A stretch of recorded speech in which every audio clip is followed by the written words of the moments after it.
சரி, யார் ஜெயிக்கணும் யார் தோக்க கூடாதுங்கிறதானங்க அல்டிமேட் பாயிண்ட். திமுக தோக்கணும் அப்படிங்கறதானே இவங்களோட அல்டிமேட் பாயிண்ட். பிஜேபி தோக்கணுங்கிற அதைத்தானே திமுக நேரேட்டிவா செட் பண்ணிருக்கு. அப்ப ஆல் இந்தியா லெவல்ல பிஜேபி தோக்கணும்னு காங்கிரஸ் விரும்புதா விரும்பலையா? அதிமுக பிஜேபி கூட்டணி, பிஜேபி எத்தனை தொகுதியிலும் முடிவாகல இல்லையா? திமுக வீழ்த்த வேண்டும், ஒரு பிராட் பிரின்சிபல். ஆனா பிஜேபியில இருந்து எவ்வளவு தலைவர்கள் இங்க வந்து பேசுறாங்க.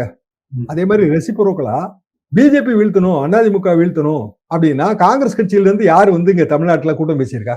கேட்டா என்ன சொல்றாங்க?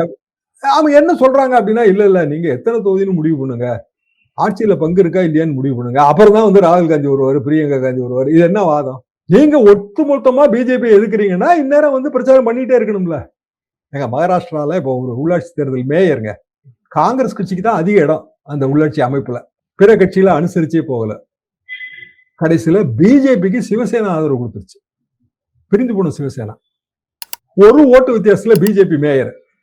இப்போ நேத்திக்கு ஜார்க்கண்ட்ல வந்து இதே மாதிரி இன்னொரு மேயர் எலெக்ஷனுங்க. ஜேஎம் ரூலிங் பார்ட்டி, காங்கிரஸ் கட்சி ரூலிங் கோயலிஷன்ல இருக்கு.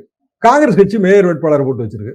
மேயர் வேட்பாளர் நீங்க வாபஸ் வாங்கணும்னு ஜேஎம் சொல்லிட்டு இருக்கு. இப்போ சண்டை வந்துட்டு இருக்கு.